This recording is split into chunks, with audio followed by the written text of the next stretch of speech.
What up, guys?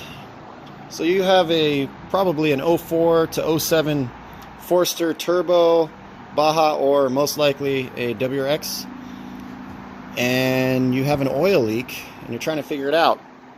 Well, this video is going to show you how to diagnose and also show you the basics, the most common oil leak locations on this engine. The EJ255 is not the STI engine, but the medium of the middle road engine from the WRX and the Forester XT. Most common oil leak locations are going to be the valve cover gasket and the oil cooler. I already cleaned this thing, so it looks real clean, but I just assembled it so that when I take it apart you can see the parts easier.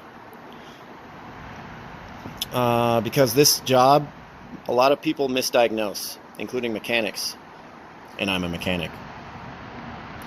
The oil leak from the valve cover is pretty obvious. You can see the leaks, it's coming down here. You also have a half moon right here, made out of plastic. When you pull the valve cover off, you want to also take the half moon and replace it, or clean it up and reinstall it with new silicone. I've seen metal ones available online. That's not a bad idea to go ahead with those. The other very common spot that people misdiagnose is, or they do a half repair, is the oil cooler. And the EJ255 oil cooler has an extra oil stand, and I'll get to that in a second. So on lots of Subarus and Nissans and other cars have this oil cooler. This system uses the heater, kind of like a heater hose or a coolant hose, that runs all the way over here to the thermostat and the water pump, and it pumps water, hot water, to warm up the oil quickly, so that when the car is cold it'll actually get the oil warmed up to the proper temperature, so it'll get to the vital parts of the engine as quickly as possible, so you have less wear and tear on cold starts. It's a very good thing to have. It also helps when you're driving aggressively, keeps the oil temperature stable and helps the oil from overheating. But let me show you what's going on here. This is the oil filter. You take the oil filter off, and under here is a bolt that holds the cooler on. That bolt is using a 24mm socket, so you use that to remove it. Obviously, I already loosened it up for you. And there's two clamps here, right here. Be careful by loosening that up. Take that off, and take this one off here. And then you can remove the cooler. And if you have a STI or WRX or Forester or Impreza base model non-turbo, all you have to do is change this O-ring right here and you're good. The EJ257 and 253 and all that, and the 2.0 only have the O-ring right here. Okay. This O-ring comes off pretty easy. See? There it is. What happens is it becomes flat or relaxes over time, and then the oil, high pressure, will start leaking out and onto the ground. The replacement part is, let's see, I'll pause this for you. Oh, here we go. This is the replacement part, and this works on the Nissan, I believe, as well. A lot of Nissans use the same part. So that would be for this. Okay.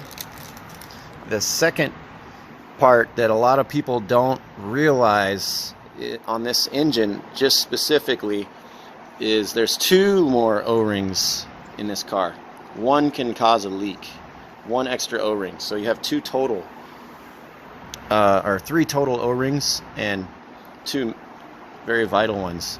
So we take, there's going to be 10mm bolts holding this on, and we remove this like this. This is going to need a little bit of prying, wiggling back and forth to get it off.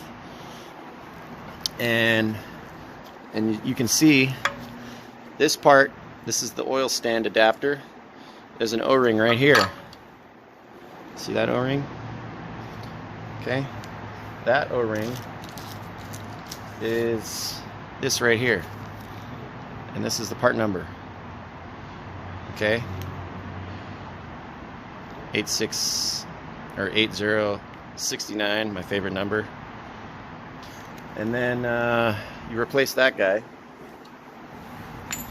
And then there's another O-ring right here. This is another one that leaks. See?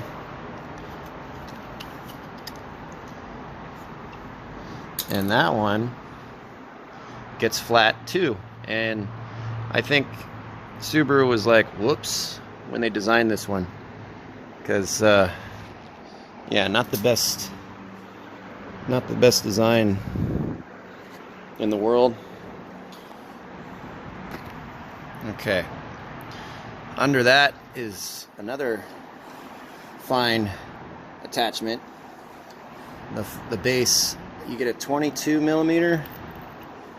Actually, it's 21mm. And you remove this final nut. Looks like that. And you take that piece off. And now you finally get to the bottom of everything. And there's an O-ring right here. And that's the same part. This part right here, 21370. It's the same part as what we got down here. Okay. This one and this one are the same. So you need 2 O-rings. So you need 2 of these, 1 of these, and 1 of these to complete the job. So a total of 4 gasket O-rings. That is pretty intense, huh? The newer car, newer block doesn't have this. The newer one and the older one, the different blocks have just the cooler sitting straight, like this guy sits just right on top. So it's a lot more simple.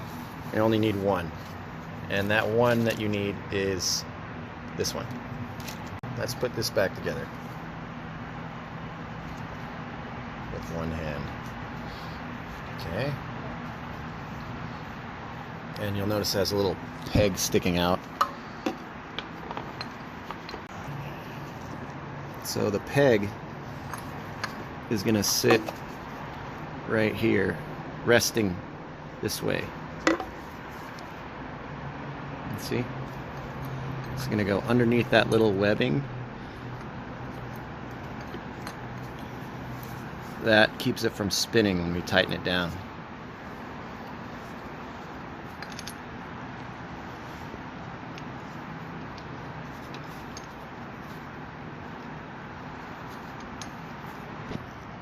Okay, it's all tight now.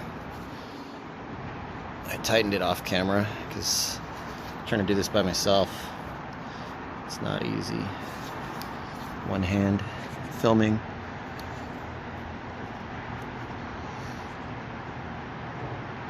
Okay, that O-ring is in now. Make sure it's seated correctly. It's all clean. Okay.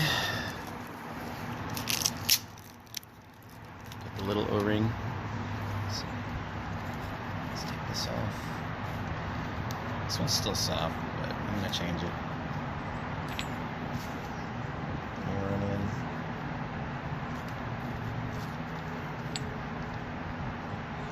This one, probably want to put a little, loop it up a little bit before you put it in. So she said.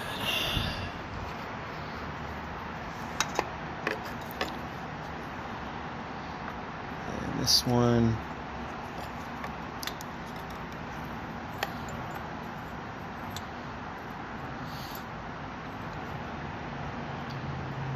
Pressure.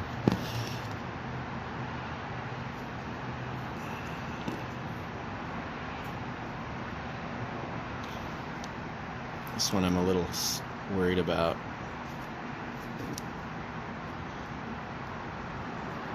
Just want to make sure it seats properly. Okay. This one, push with a little bit of lube, push it in and kind of make sure it's flat and very gently wobble it around here until it's in. You don't want to force it because the O-ring can pop off and get cut, and then it won't seal. Let me put all the little bolts in here. I'm not going to bore you with that, so I'm going to skip to the chase. Okay, now it's all installed with the new bolt, with all the bolts, and putting this one back in.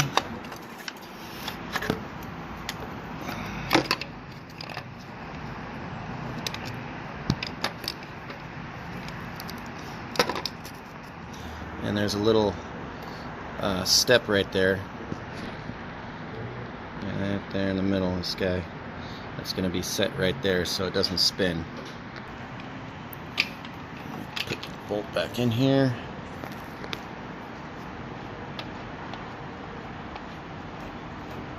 And tighten that down. And install these hoses and the clamp. And this hose here and the clamp. And we're good to go.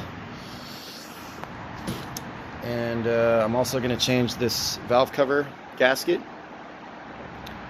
and also the O-rings inside here. But you can see how this can get misdiagnosed. People will think the head gasket is leaking or this pipe is leaking, but it's not. This is actually pressed into the head, and the head gasket is fine. It's not leaking. Yeah, go ahead and be smart and get all 4 of those O-rings and change this part yourself. You can do this yourself on the ground on some jacks and save yourself some money, or take it to a shop and have them install for you, but show them this video on how to do it, because not a lot of people know about this. So that'll fix all those problems, and that's awesome. Alright guys, well, thanks for watching. Please leave a comment, subscribe, whatever. Let me know how things are going, if this helped you out or not, and give me a like and spread this around, please, because there's a lot of people that could use this information for 2004 to 2007 WRX or EJ255 engine. It's not the best design, but if you change the O-rings and the gaskets, it's not going to leak anymore. It's going to be fine. Take some of the mystery out of the problem. Alright, thank you for watching. Love, peace, and chicken grease.